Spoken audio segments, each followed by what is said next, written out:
नेता संदीप दीक्षित ने आम आदमी पार्टी पर निशाना साधते हुए कहा कि केजरीवाल साहब का एक ही खेल है और वो है फ्री सेवा दो, बाकी पार्टियां भी दे सकती हैं और उससे बेहतर अंदाज में। इसीलिए कांग्रेस भी अच्छे वादे लेकर आई है। वहीं दिल्ली के लोग रोजगार के लिए तड़प रहे हैं, उनके लिए वो सिर्फ कांग्रेस की तरफ देख रहे हैं। दिल्ली में चुनाव 5 फरवरी को होने वाले हैं, जिसको लेकर वार पलटवार का दौर जारी है। इस बीच आप के राष्ट्रीय संयोजक अरविंद केजरीवाल ने राहुल गांधी को पानी पीने का चैलेंज दिया था। इसके बाद कांग्रेस नेता राहुल गांधी ने पलटवार करते हुए केजरीवाल को चैलेंज दिया। दिल्ली में विधानसभा चुनाव नजदीक है। इस बीच पीएम नरेंद्र मोदी ने आम आदमी पार्टी के एजुकेशनल मॉडल पे हमला किया है। छात्रों के साथ बातचीत में पीएम ने इस बात पर जोर दिया है कि कैसे आम आदमी पार्टी अपनी सरकार की छवि सुधारने के लिए छात्रों के भविष्य को नुकसान पहुंचा रही है। समाजवादी पार्टी के राज्यसभा सांसद राम गोपाल ने सदन से वॉकआउट के बाद कहा कि ये घटना प्रशासन के कुप्रबंधन की वजह से हुई है। चश्मदीदों का कहना है कि भगदड़ में हजारों लोग मारे गए हैं और शवों को अधिकारियों ने गंगा में बहा दिया।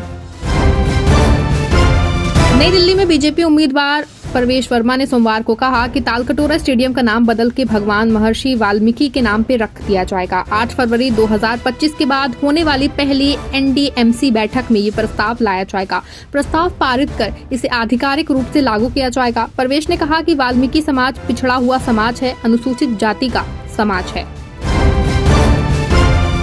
तेरा सच्चा सौदा प्रमुख गुरमीत राम रहीम को बेअदबी मामले में सुप्रीम कोर्ट से फिलहाल राहत नहीं मिली है। पंजाब हरियाणा हाई कोर्ट के आदेश के खिलाफ पंजाब सरकार की अर्जी पे सुनवाई 18 मार्च के लिए टल गई है। बरगाड़ी में श्री गुरु ग्रंथ साहिब जी की बेअदबी के आरोप में 3 मामलों में राम रहीम के खिलाफ निचली अदालत में चल रहा ट्रायल जारी रहेगा। देश की समुद्री क्षमताओं को और मजबूत करने के लिए भारतीय नौसेना को वित्त वर्ष 2025 से 26 के लिए अब तक का सबसे बड़ा बजट आवंटन 97,149.80 करोड़ रुपए मिला है। ये पिछले साल के 91,572.53 करोड़ रुपए के मुकाबले बड़ा इजाफा है, जो कुल रक्षा बजट 4,91,732.30 करोड़ रुपए का 19.76% है। वर्ल्ड बुक फेयर में अहमद टी कुरू की किताब इस्लाम ऑर्थोटेरियानिज्म एंड अंडर डेवलपमेंट के विमोचन के दौरान देश के राष्ट्रीय सुरक्षा सलाहकार अजीत डोभाल ने देश, धर्म और इस्लाम के संबंधों पे कई बातें कही। उन्होंने कहा कि देश और धर्म के बीच के रिश्ते इस्लाम के लिए नई बात नहीं है। विचार और विचारधारा में प्रतिस्पर्धी होना जरूरी है। अगर आप कोई बदलाव चाहते हैं तो आपको आउट ऑफ बॉक्स देखना होगा।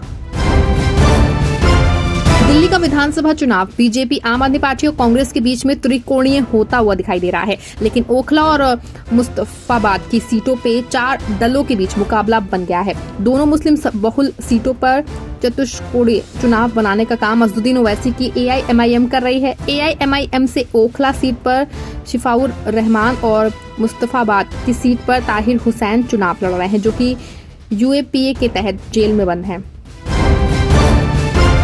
दिल्ली विधानसभा चुनाव के प्रचार का आज आखिरी दिन है। इस बीच प्रत्याशी क्षेत्र में पूरी दमखम झोंक लगा रहे हैं। इस बीच आम आदमी पार्टी के संयोजक अरविंद केजरीवाल ने बीजेपी पे करारा हमला बोला है। आप संयोजक ने कहा कि दिल्ली में गुंडागर्दी और तोड़फोड़ हो रही है। सभी के मन में एक प्रश्न है कि इस देश का सबसे बड़ा गुंडा कौन है।